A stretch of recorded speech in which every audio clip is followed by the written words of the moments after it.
morning, everybody. Welcome. Thanks for joining our webinar today. We have Mr. Jim Wabindato, if I said that correctly, from the Indian Land Tenure Foundation. And I'm Dawn LeBeau. I'm the program officer with Occupton. Occupton Inc. is a native CDFI located on the Cheyenne River Reservation in South Dakota, and we serve native agriculture producers nationwide. Jim Wabindato is the Little River Band of Ottawa.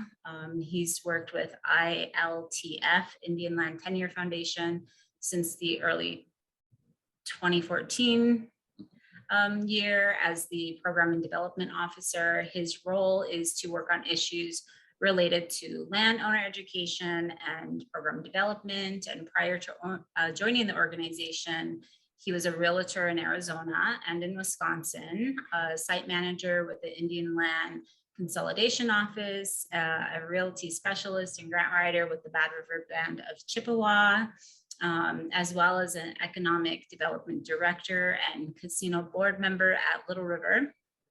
He also holds a Bachelor of Arts degree from the University of Michigan, where he was an active member of the Native American Student Association. And I will go ahead and pass it over to Jim.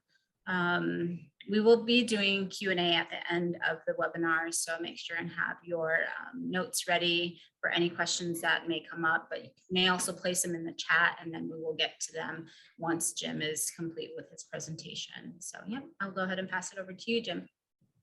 Thank you, Dawn. I appreciate this opportunity. Both you and Skya, when you had talked to me about doing a presentation on Indian land issues, I was excited because getting this message out is so critical.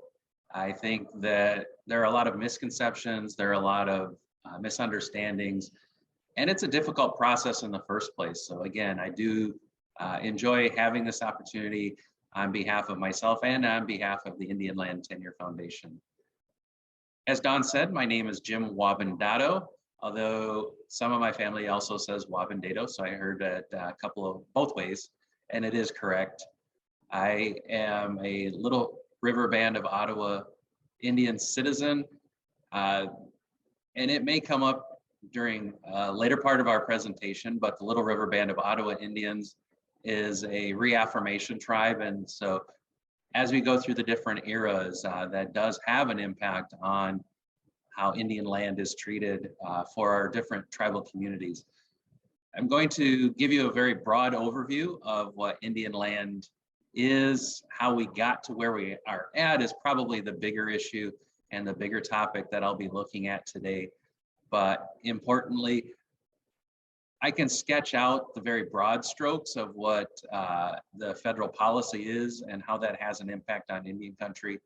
But ultimately, how it impacts your tribal community is going to be very unique and very specialized. And as we go through different aspects, you'll begin to understand why that is the case. So let me go ahead and share my presentation with you. So again, my name is Jim Wabindato, and I've been with the Indian Land Tenure Foundation since the spring of 2014 and have filled in a number of different capacities as a program and development officer. But the greater part of my responsibilities have lay with doing community outreach, talking to community members, landowners, tribal leaders about these issues so that we all have a much stronger understanding of what our rights look like, suggest what our opportunities could become, and what we can do to take a much stronger role in managing our Indian lands. So when we look at this, I think this is a map that many of us have seen, maybe in different shapes or fashion, and it kind of lays out what pre-contact Indian country within the United States looked like. And you can see very broad strokes for where some of the larger cultural groups exist. So you can see, very big swaths for the Ojibwe, for the Lakota Dakotas, as well as for the Paiute and Navajo, which took up a large chunk. And then you have down in the southeast, a number of communities that we traditionally think of in the legal world as the 5 tribes: Cherokee, Choctaw, Chickasaw, Muskogee Creek Nation, and the Seminole. And that's just to kind of give you a sense of scale. I think, like I said, this is something that many of us have seen before. There are important aspects to the treaty making era. That's really the first piece that we came through in looking at how the legal environment is built around Indian land and Indian country. And in the US Constitution, Article 1, Section 8, the Commerce Clause really is the genesis for how the United States has decided to deal with Indian country as a whole. Again, on an individual basis, there are slight shades and variations. When you look at this, the US Constitution does play a part in why we see results like the McGirt decision, which involved the eastern half of Oklahoma, or what we would call formerly Indian Territory, because according to the United States government, which through its Supreme Court decides what is and isn't constitutional and appropriate for the United States. It's a difficult one for us because each of our individual nations had its own systems of justice, and to rely upon the United States as a dispense and a way to get justice, it can serve to disadvantage us in many, many different ways. But coming back more specifically to the treaty making era, it did provide for the expansion of this new nation, the United States of America. And through the treaties, they established the reservations and the Indian territories.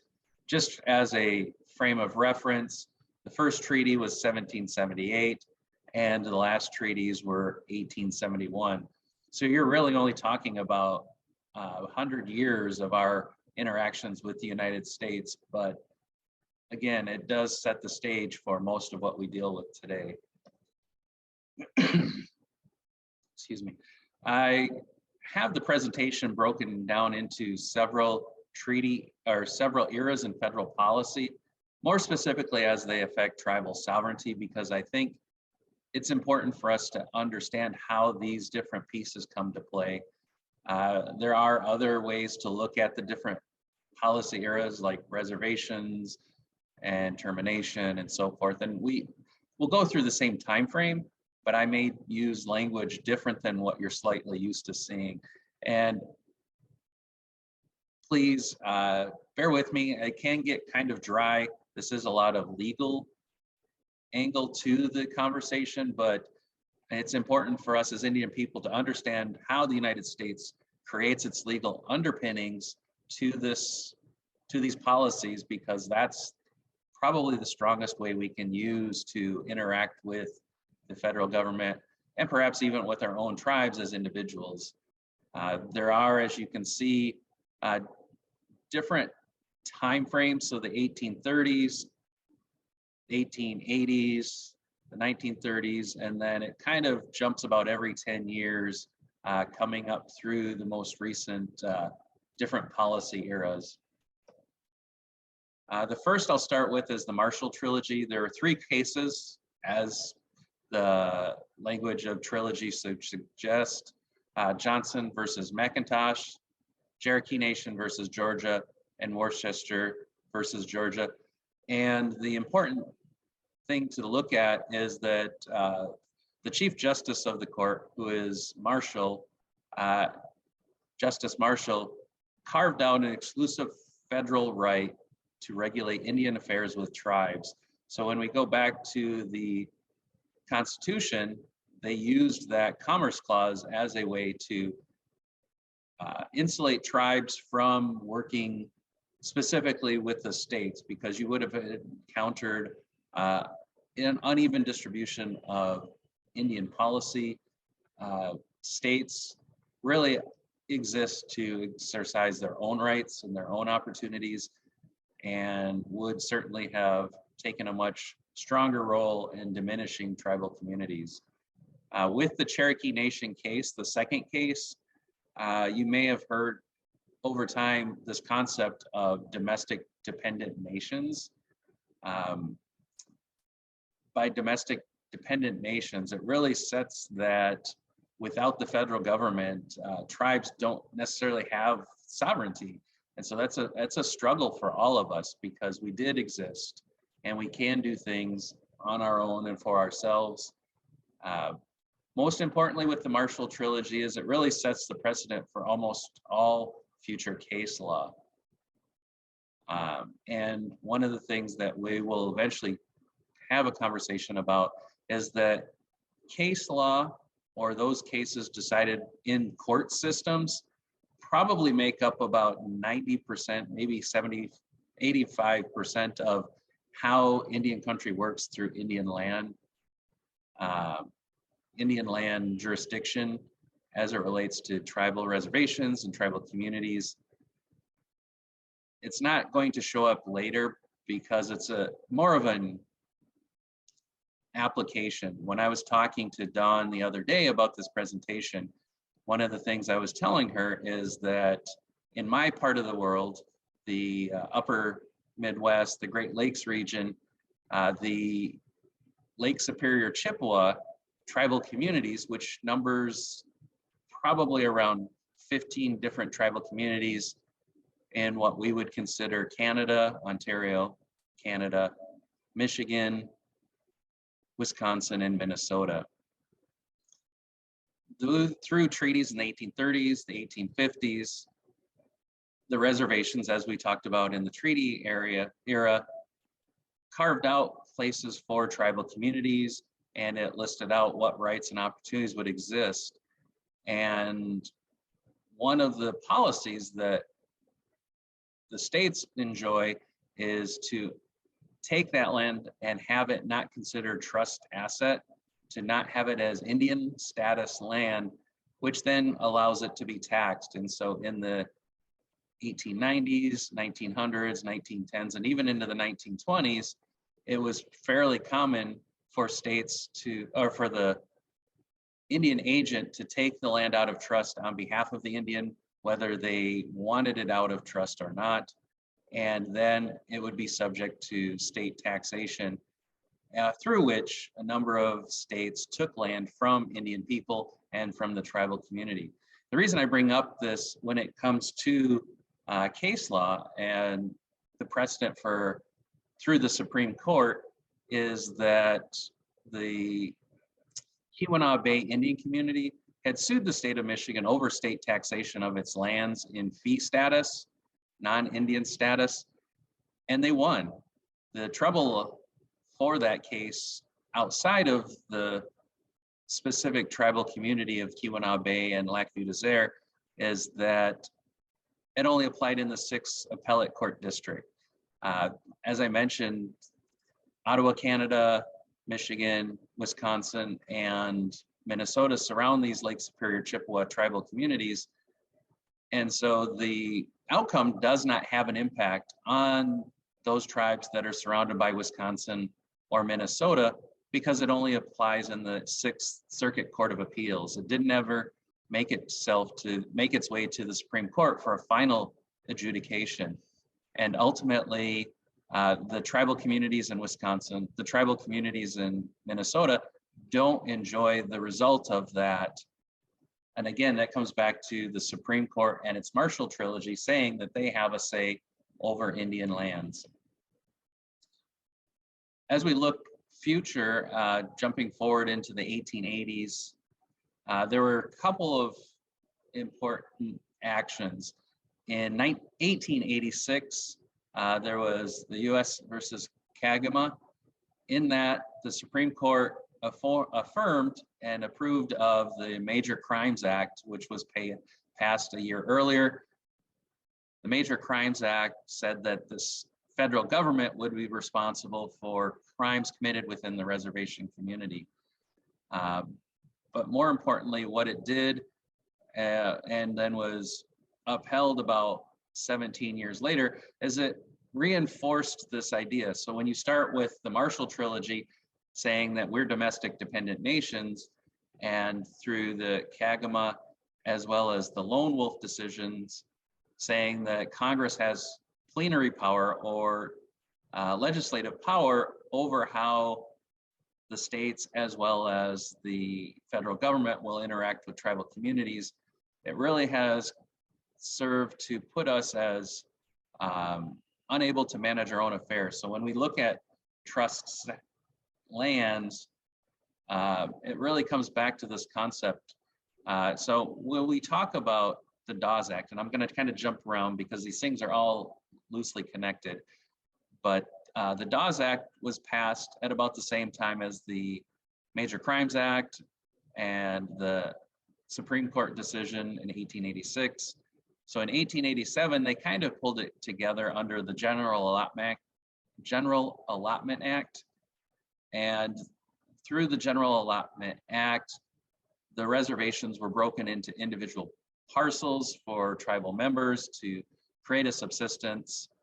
It did two things. It was designed to break up the reservation system and to diminish tribal communities even further. It didn't explicitly do that uniformly, but the second aspect is that it was set out to design or determine that Indians had too much land, and with the excess land, they opened it for settlement by non-Indian people. So the Dawes Allotment Act, through creating individual ownership, really set the stage for what we're dealing with today in a more formal process.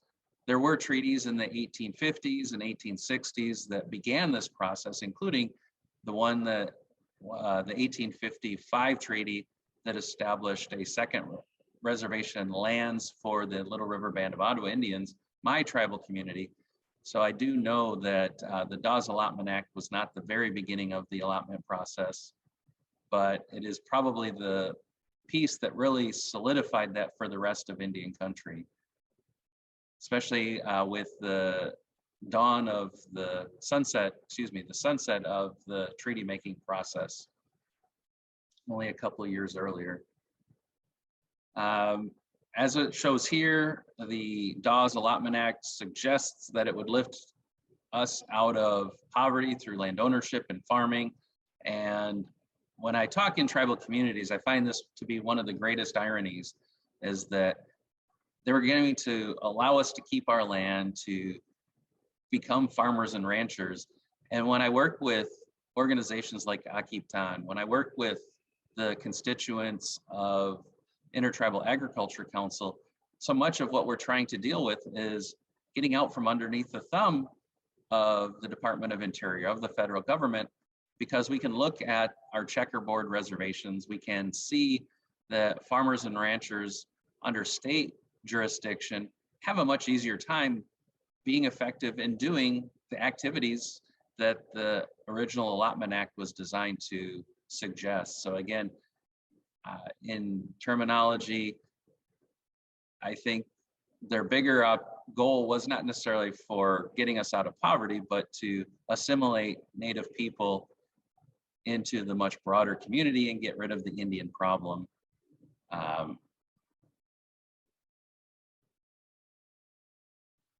If we jump forward a little bit further to get a understanding of the end of the allotment process, in 1934, the Indian Reorganization Act was passed, more formally known as the Wheeler-Howard Act.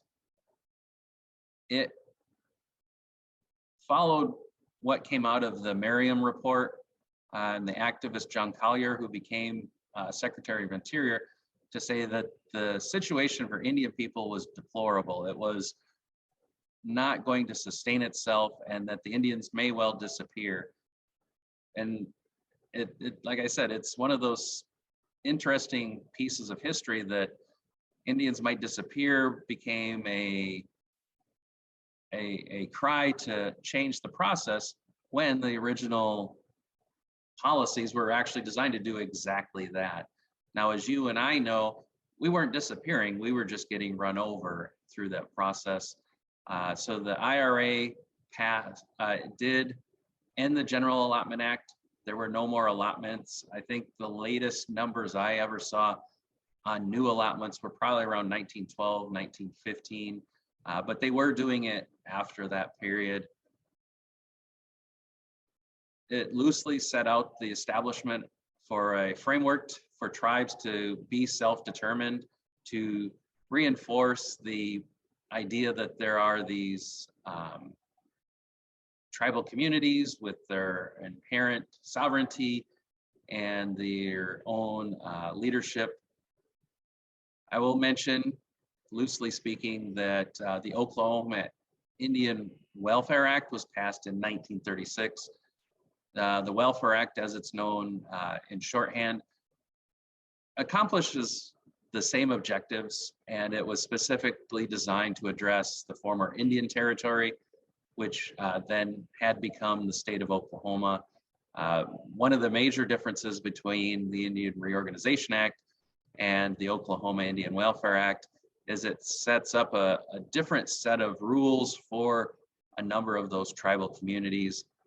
When you look at the 5 tribes, as I called them out earlier in the presentation, the 5 tribes and a number of the others are set aside. They have a different set of laws that puts their Indian land into restricted fee status rather than the trust status. And it also establishes that the state has jurisdiction to process a number of the land events, things like probate, and especially for probate, not necessarily for sale. And I've used the term restricted fee. The land, it's important to note that restricted fee lands are titled to the individual with restrictions on what can be done in transferring those lands to other parties, whether it be through a will, through sale, and including through lease activities. That differentiates from what many of us work with, that is trust land. Trust land is a different situation that, because of a number of court cases and a paternalistic attitude toward Indian people, said that we couldn't manage our own affairs. And so the federal government adopted itself as the trustee over lands for our benefit. And a major change between restricted fee, which is titled to the individual, with restrictions, is that those same restrictions exist for trust land, but the land is actually legally titled to the United States government, with Indian people and tribal communities known as beneficial owners or beneficial users even, where a number of the ownership rights that we in the realty world refer to as the sticks or the bundles of rights are severely limited. When you think about conducting land transactions, you know, the agency has to sign off on it. The Department of Interior approves, you know, how we can even conduct those transactions in the first place. And a lot of that has to do with the fact that under US law, they are the legal title holder. And so there are specific rights they retained or obtained for themselves. And so when I talk about self-determination through tribal council governance, again, there are limitations on those governmental activities because of this ownership, because of this secretarial review. I'm going to jump forward about another, well, this is actually closer to 50 years. The Indian Self-Determination Education Assistant Act, contract services. A lot of us think about 638 contracting when we're working for tribal communities. You know, what is our 638? What services do we provide? What funds do we get from the federal government? This is where that reference actually comes from, the Indian Self-Determination and Education Assistant Act. What it does is it authorizes federal agencies like the Bureau of Indian Affairs or Indian Health Service to enter into these contracts. And it block grants funds that in theory would be held or used by the federal government to operate on our behalf, and transfers those funds to the tribal government to carry out said activities. So you could contract for realty, you could contract for natural resources, you could contract for education, health, or otherwise. And those are what constitute probably the greater bulk of most tribal communities' funding sources. Now, of course, you'll start to see I can be pessimistic at times, and in that we never quite get the 100% transference of those operational funds. And so some of them are still kept to keep an eye on how those transactions, how those activities are occurring by the federal government. And so we're operating at a disadvantage. But it does set the stage for tribes taking a much stronger role in land transactions for our conversation today, because many of the additional pieces of legislation or regulation that come forward rely on the self-determination and the 638 contracting or compacting process. The Indian Gaming Regulatory Act was 1988, and I specifically point out that it recognizes and develops ground rules for gaming activity in tribal communities because it didn't give us those rights. As sovereigns, we've always had those rights to do the things within our boundaries that we determine are in our best interest. But it did create that recognition process. But through the recognition process and setting ground rules, it gave the states a significant role in those negotiations. Now, with the Indian Gaming Regulatory Act, many tribal communities have used those funds to supplement and to provide for services to our citizens and to our community members in ways that help to advance our own goals. It has also continued to allow many tribal communities to forego taxing us on land in certain transactions so that the funds that we do have in our own pockets don't get spread out unnecessarily. And on here, I do mention the very last piece that in working through Indian country over a number of years, that ultimately a lot of us get by, and there are only a handful of tribal communities that actually far surpass what their program needs look like and are able to distribute on an effective basis, at least, cash payments to individuals. Unfortunately, for a lot of us, especially a lot of our rural communities, it's those communities that do have such successful gaming operations because of their location that it makes it look like, well, why do Indian tribes need money from the federal government? And so it does serve as a, to kind of slow us down at times. The last piece I'll kind of cover with legislation is the American Indian Agricultural Resource Management Act. This was passed in 1993, and it sets up tribal communities to create these 10-year management plans. Again, because the land is in trust on behalf of, for the tribal community, it does eventually have to go through the Bureau of Indian Affairs, but it is a process that allows for tribal communities to really set the ground rules.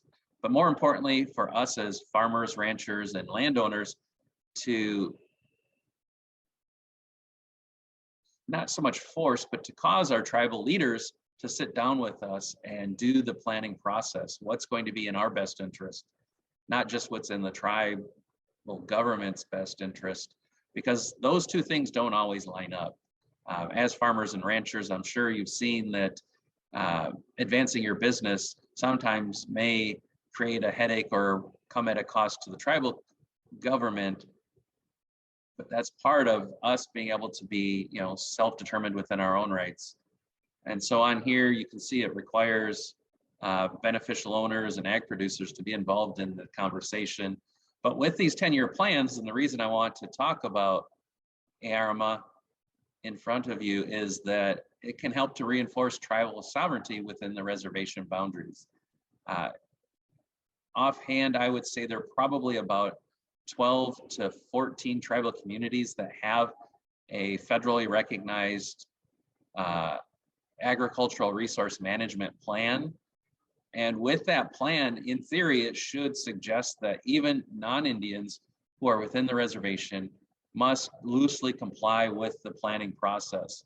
And even if we don't take that to court to reinforce and to get those exercised over non-Indians, it certainly gives us much stronger role against the state and against the counties and townships when they're making their own plans to cause them to look at our own plan and negotiate with us. And so the actual process of doing the planning for our ag resources or for our integrated resources, if we're forestry communities or otherwise engaged outside of direct agriculture, is that those plans, again, allow us to have a seat at the table many times that doesn't exist in other locations. Let's see here. So what I did list for you are the 6 goals that are included in the legislation for the American Indian Agricultural Resource Management Act. It's to protect, conserve, utilize, and maintain productive potential of our ag lands, to increase production and expand availability of ag products, meaning different crops or otherwise do different activities on our agricultural lands, to manage the ag resources with that integrated plan. That's, again, the planning process allows us to be deliberate in how we shape our communities and set some stage on how we can allow for ag producers to actually be successful in their own right. It enables Indian farmers and ranchers to maximize benefits by providing technical assistance and training. And I haven't seen much of that outside of our designated organizations, but it has caused or created opportunities, I should say, for these technical assistance providers like the Intertribal Agriculture Council to have regular contracts with the U.S. Department of Agriculture and meet some of those training and technical assistance needs. In theory, it should also allow through the training to show us or better understand funding sources. So when you look at organizations like Akiptan, which came from an effort and is now separate from Intertribal Ag, with Akiptan, it allows for us as individuals to get funds to do our agricultural activity. And ARAMA would suggest that we can have more opportunities, that they should have more funds to be successful in meeting that need. It does suggest that these ARMPs should develop value-added industries.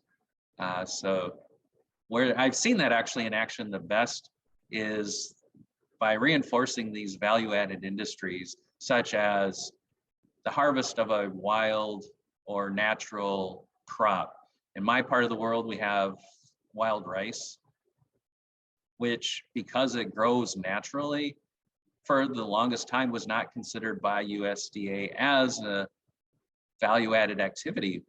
But without us out there harvesting and then transitioning that for retail and consumption by others, it stopped us from gaining access to funds for value-added activities that the USDA provides for non-Indian farmers and ranchers in more traditional roles like cattle ranching. There are other things like wild syrup, or I think of sugar camps, but maple syrup up here again in the upper Midwest is another one of those that takes quite a bit of effort, even though it's a natural product, to get it to market. That value-added industry is a very big one for Indians in my part of the world. In theory, it should also assist trust and restricted fee landowners in leasing their agricultural lands.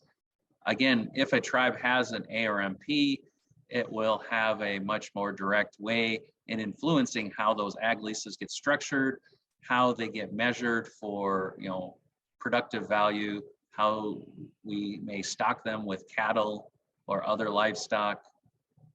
And through that process, again, the ARMP is important because it does give us as individuals the ability to influence our leadership but at the same time, once that leadership has that input, to really strengthen how we interact with those around us, including the federal government. Now, this is kind of going a little off script to an extent. And when I talk about development of Indian reservations, this is my own personal experience over the years that in working with Indian land and Indian country. So the first issue is the legacy of allotments, fractionated land title. One of the things that I often show during my presentations and ask folks is to look at this map of the Phoenix metro area and tell me where the reservation boundaries are. And you can see very clearly just west of the 101 coming down on the east side of Scottsdale, the road that serves as the actual boundary between Scottsdale and the Salt River Pima Maricopa Indian Reservation. And you can see towards the north where it says Central Scottsdale, where the northern boundary is. And coming back to the legacy of allotments and fractionation of title, a lot of that has to do with the underdevelopment of Indian country. When you're trying to deal with anywhere from 30 to 40 landowners, it's a pain in the butt. You start dealing with 300 or 400 landowners on an 80-acre parcel, and it becomes near impossible to do much of anything. And so with the metro area of Phoenix coming so close to the reservation, it's such a stark reminder of what most of us see, but we see it in a very rural character, and it doesn't quite have the same impact on us visually. But a lot of that, again, the underdevelopment is because of fractionation. And next week, we'll talk more about fractionation of title, as well as the American Indian Probate Reform Act, which was another policy era I skipped over, mostly because we're going to cover it later. And that was from 2004. I had mentioned that my tribe, the Little River Band of Ottawa Indians, is a reaffirmation tribe. I bring that up again because of the Carcieri versus Salazar tribes and trust land. This was a court case that came out of the East Coast, and Carcieri was the governor for his state. Salazar became the final Secretary of Interior when it was adjudicated and decided by the Supreme Court. But what the general nature of that court case stated is that the federal government could and should only have trust land or that trust relationship with tribes that were recognized in 1934. And that's problematic for a number of tribal communities who had continued to exist, who had treaty reservations, but for whatever reason were not recognized in that 1934 census of tribes. And you may have read over the last 15 years where tribes have lost their lands. They may have continued to have to fight against the state to have that land put into Indian status. And the importance of having it in Indian status, of course, is because it's much cleaner and much easier to keep the state out of our business. And that is probably critical. So the Carcieri decision was changed to an extent. The Obama administration decided that even though this case was determined during that executive term, that the federal government recognized them at that point, and so would continue to take lands in trust. During the Trump administration, there was a very different perspective on Indian country, and so most trust acquisitions, especially trust acquisitions for reaffirmed tribes, was not processed, and it really slowed things down. If I jump backwards, I mentioned my tribe was recognized in 1994 under federal legislation. One of the interesting aspects is that we were 1994, still close enough to the Indian Gaming Regulatory Act having been passed that our reaffirmation language actually stated that the secretary shall take land into trust. And shall in most legal circumstance means it's a requirement. There is no ifs, ands, or buts. If we put up an application for land within those boundaries, the secretary has to put it into trust. Because of the success of tribal gaming, a number of states, through their representatives, worked to change that. And so there was a sweet spot probably of about 5 or 6 years where my tribe and probably about a half dozen other tribes had that language in the reaffirmation language. Anybody since then has not had that opportunity to have it so clearly and cleanly put forth as Congress intent through legislation. The last piece, again, is a Jim perspective. When I think of development on Indian reservations, having studied community and economic development off of reservations, I kind of see this three-legged stool. And in our workshops and other places, we've got these three-legged stools and they are just fine. But with the Indian Reorganization Act, it gave so much power to the tribal government, and there weren't resources for other activities, that we really kind of rely on our tribal council as the be-all end-all for running our tribal reservations. And we see that and feel that impact as farmers and ranchers. If it's not a tribal government business, it's really tough to be successful. It's really tough to kind of get out there and do your own thing. And so when you look at non-Indian communities, you've got government activities and you've got business activities by business owners, and by civil action, what I'm talking about are nonprofits, social services, those things that we might put together as non-Indians, for instance, to deal with after school specials, the YMCA or Big Brothers, Big Sisters. We do have activities like 4-H on our communities, but again, they're more often tied to the tribal government. And so when I think about the underdevelopment of Indian country, when I look at those land decisions, we don't have strong tools in place. We don't have those systems to really allow us as individual community members to do activity outside of our tribal leaders. And I wouldn't say that our tribal leaders are set out to do that against us, but until we start exercising our business sector separate from government ownership, until we start taking over and doing, again, independent nonprofits for Big Brothers, Big Sisters, for land conservancy and other things that are in the best interest of community by us, for us, we're going to see and continue to have struggle on how we proceed. I'll wrap up real quick. When I talk about fractional ownership, it's kind of harder to understand. And here we've got the different land cessations that occurred within the state of Minnesota from tribal communities. And you can see dates. It ranges anywhere from 1847, 1837, all the way up through 1889 and 1886. And those are for the Ojibwe. The lower half of the state, we've got from the 1830s through the 1860s for Dakota cessions.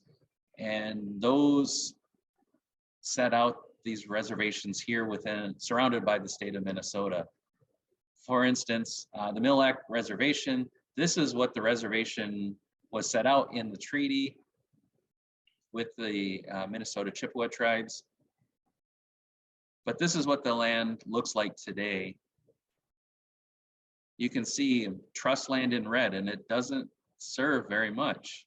American Indian fee land in the burgundy, and it's really primarily left where the tribal community, tribal housing, the government center, and a lot of tribal government activities are located.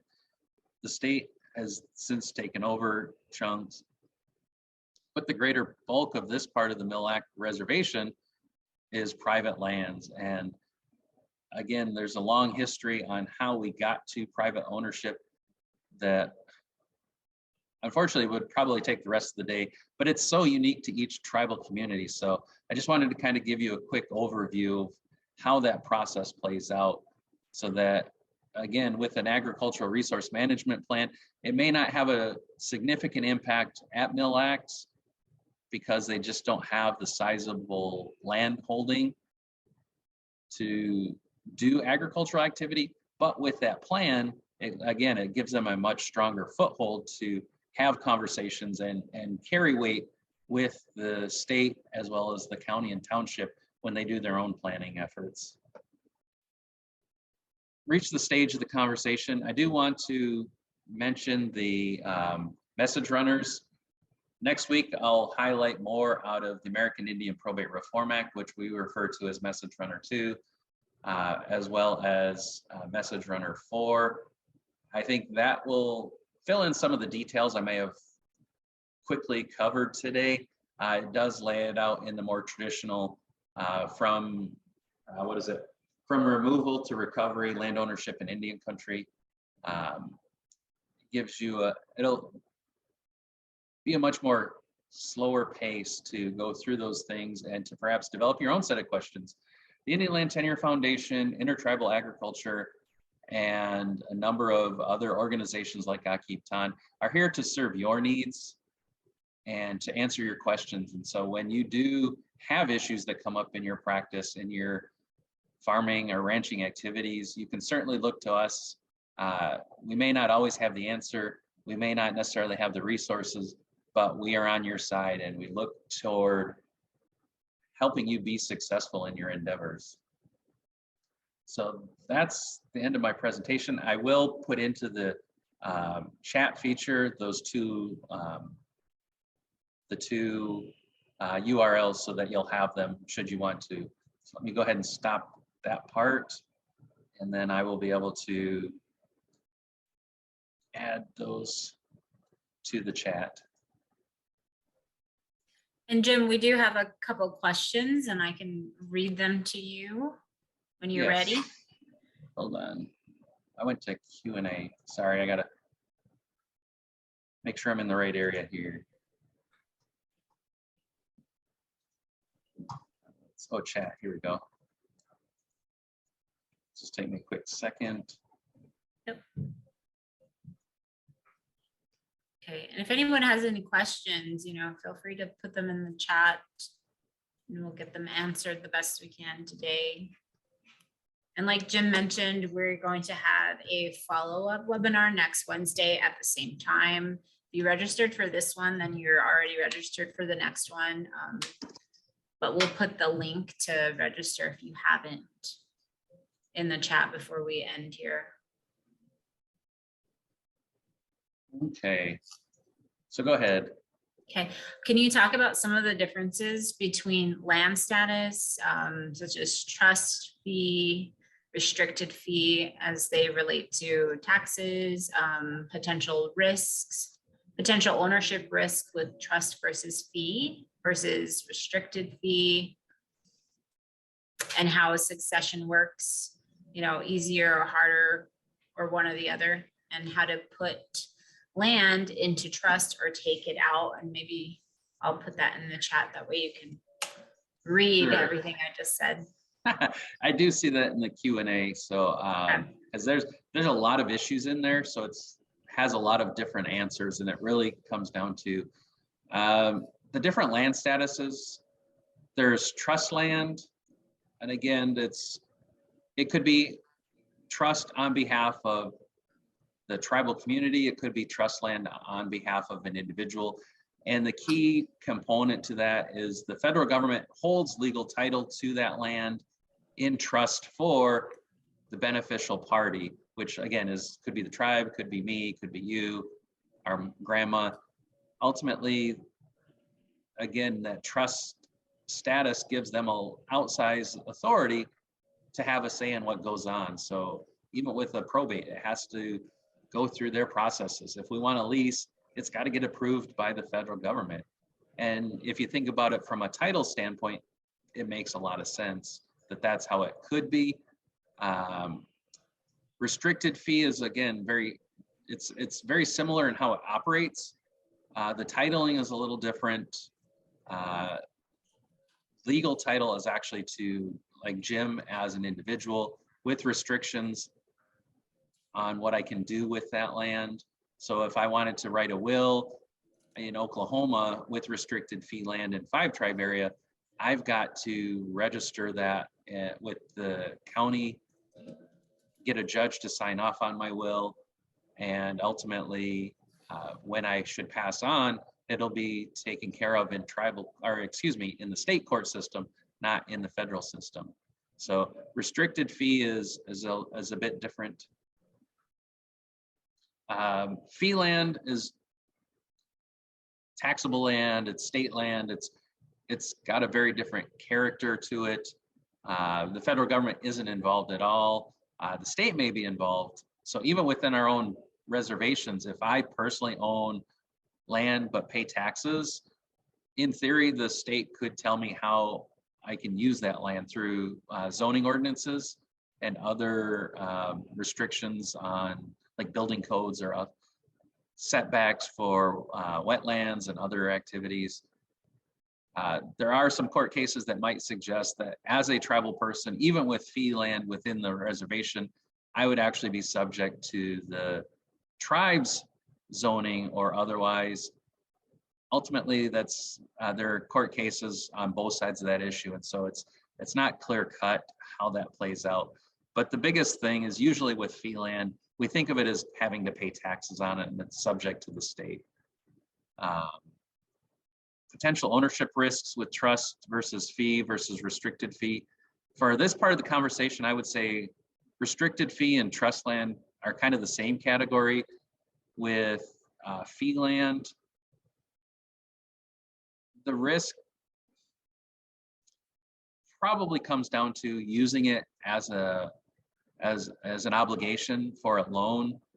Again, I mentioned that the Dawes Act, the Allotment Act, was designed to turn us into farmers and ranchers, but we're at a supreme disadvantage when it comes to our neighbors right across the road from us or down the road from us on the reservation, because they can take their 160 acres, they can take their 1,200 acres and carve out maybe about 3 acres for a house, and the rest of it's owned by their business.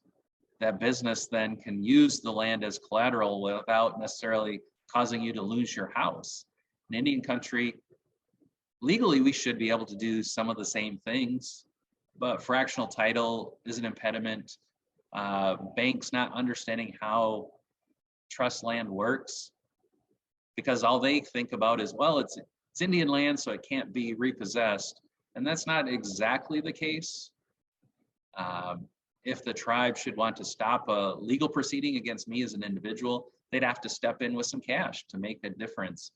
But with the Farm Service Administrator, I know he's a strong proponent that there's nothing legally that stops us from using our trust land as an asset against a loan, but banks don't understand it. And if they don't understand it, they're not going to take that risk. Let me think. Succession, easier, harder than the other. I think the biggest thing with succession is having a will. We'll talk a lot about that next week, but a will really expresses your wishes and what you'd like to see happen. It should cause you to work with an attorney who can advise you about state law and also federal law, so you're making the decisions that make the most sense for your family and your situation, for your business, because there are going to be differences. One of the projects that I have been working on for about 5 years at the Indian Land Tenure Foundation is actually creating a new type of Indian landowner. I've been working with families in about 5 or 6 different locations and saying, you're doing ranching activity, or you'd like to have a co-op to do economic activity on your allotments, but that cooperative or that corporation can't actually own the land. We still own it as individuals, as beneficial users. And so again, it does create a difference. Some of the federal programs are not set up for sole proprietors to necessarily access those funds, but a corporation has no problem getting in line to get some of that money. And ultimately, if we should be successful in pushing the Department of Interior and the federal government to recognize that Indian-owned corporations should also have the same rights to access Indian status land, whether it be trust or restricted fee, that it would be a game changer. And by Indian chartered, what I'm talking about is Wabindato Ranch under the state of Minnesota has its own legal rights. When you look at the Roberts Supreme Court, through the Federal Elections Commission, through Hobby Lobby, they say corporations are people. At the same time, the Secretary of Interior recognizes the inherent right for our tribal leaders and for our communities to decide who their people are and what rights those people have. So when I work with attorneys to put those two ideas together, then it's a violation if we're using the US Constitution, the 14th Amendment Equal Protection Clause. If we use the laws against the United States government themselves, we can take all three of those pieces and say, they're holding us illegally hostage, that my Wabindato Ranch cannot have trust land. And so that's something that we're working on, and I don't see it coming to fruition necessarily soon, but if we don't make a change, if we don't decide to take action as individuals, it's going to be the same way it was for our grandparents and our parents, and that's just not going to work. Thanks, Jim. There's a couple more questions in the chat. I'm not sure if we have time. We're coming up on 12 o'clock or 1 o'clock your time. Sure. If you want to go ahead and read them and answer them the best as possible, but like David Plume would like to get a copy of your PowerPoint. I will share with you, because I did make some updates between our conversation yesterday and today. So I'll get you a copy, and then you can use your distribution list to share that with individuals. Understanding about tribes' land into trust outside of their boundaries. Again, that's a difficult process because this is going to be owned by the federal government. The federal government can set the ground rules. It changes from administration to administration. It's really an executive action. So depending on who the president and Secretary of Interior, who those two individuals are, it changes. Again, my tribe is the Little River Band of Ottawa Indians. And when we were looking at doing an off-reservation casino, we began the process, and I want to say it was the George W. Bush administration set out new rules about off-reservation gaming. Casino gaming actually has its own set of trust acquisition processes in place outside of what you and I would have, or the tribal community would have for housing or for just general use. But under gaming, in this instance, they said that it should have a direct impact on employment with tribal members. It should have be in an historical area where we had a presence in the past. And ironically, where we were looking at doing our off-reservation gaming, we have a history there. In fact, we would probably have a more direct history were we not holding off for some of our cousin bands to pursue their own federal recognition process. But more importantly, because of that history, we actually have more tribal members in that community, in that city, than we do on the reservation. And so in that administration, we had a very strong case. You know, with the Obama administration after the George W., they cared a little bit less about that. But the states, again, because of the Indian Gaming Regulatory Act, have a much greater role in those processes than probably should be warranted under fair use doctrine. So when it comes to getting land in trust outside of their boundaries, if it's a general thing, it's a harder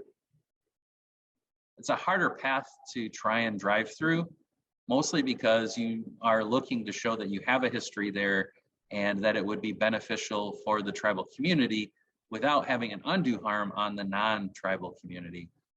When I would do my trust applications for one of my former tribal communities, I was addressing issues of taking it off the tax rolls and reducing taxable revenue to the schools by saying that through our kids attending the schools, they were receiving Johnson O'Malley funds from the federal government. And so prior to the trust application or the trust acquisition, they were actually getting more than they should have because we were paying taxes and we were bringing money into the school system. And so that was part of what I explicitly put into our application.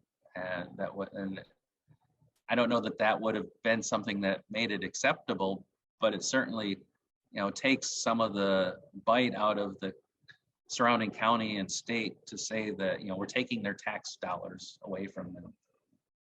So when it comes to out of another state, it can be kind of harder too. We have another question in there, and thanks everybody for staying on a little bit longer. I know that some folks are needing to leave, but we'll be here for a little bit, and the recording will be available. So I threw that link in the chat. So if you wanted to hear the tail end of the webinar, it's available there. And I want to also mention before we get into the last two questions that we're doing a producer survey here at Occupton, and we would really like your feedback. So I'm going to put that link in the chat so you can participate. There are some incentives for that as well. So I just wanted to mention that because I know folks need to leave, but if you're going to hang around, thank you so much.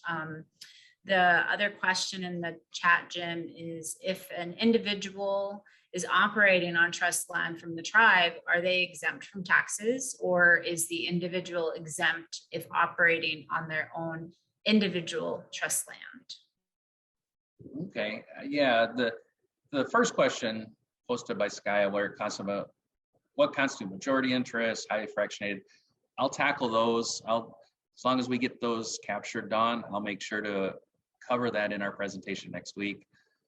For the individuals operating on trust land, are they exempt from taxes? I'm not an attorney, so I'm going to wade very carefully into this.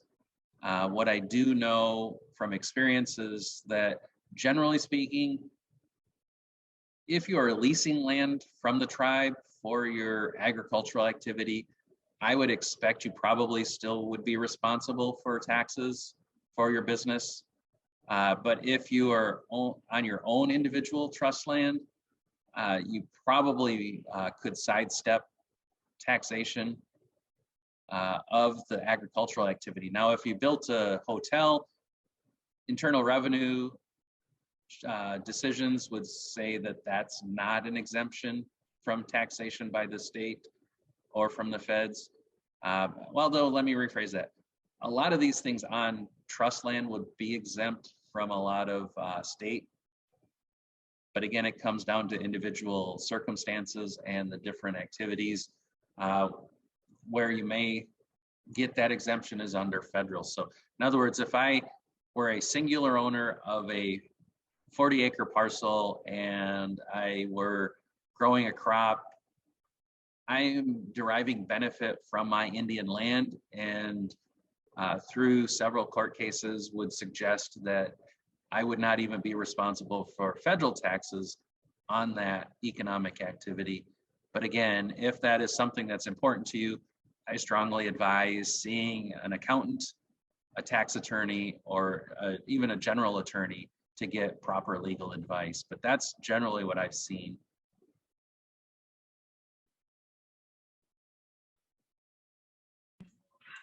All right, thanks, Jim. If there is no further questions, I believe we can close out, but I will put our emails in the chat. That way, if something comes up for somebody, you're more than welcome to reach out to either of us. And the recording will be available on our website. So do you have any closing things to say, Jim? I again want to thank you for this opportunity, Dawn and Skya. These are very complex issues, and in my 8 years here and 25 years before that working in Indian country, I often feel like I have a pretty good command of what's going on. But again, when it comes to individual circumstances, I would always recommend getting proper legal advice, again, from an accountant and or an attorney. But generally speaking, I can tell you how things should work. I have enjoyed my time working for the Indian Land Tenure Foundation. I do miss getting into tribal communities because these are important conversations to have. I think that they don't occur often enough. And once you get the answers, it's important to share that with your family members because they're going through the same things. Without helping our kids understand what these issues are, even if we might master some of these things, when we pass on and it goes to our kids, they won't know the answers and they'll have to start from scratch. So education and understanding are critical as Indian landowners because it's kind of our land, but it's not always our land, but it should be our land. And so I think there's a lot of opportunity to exercise those rights. Awesome. Thanks, Jim. And thank you everyone for joining us today. Our emails are in the chat. You're more than welcome to reach out to us.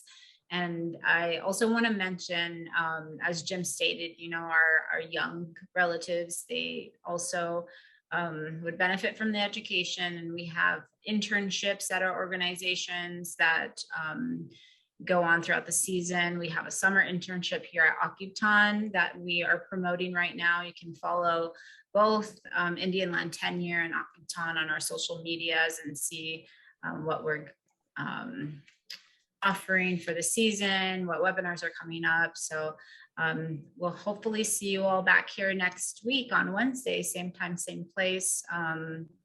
So thanks again for your time and everybody have a great day.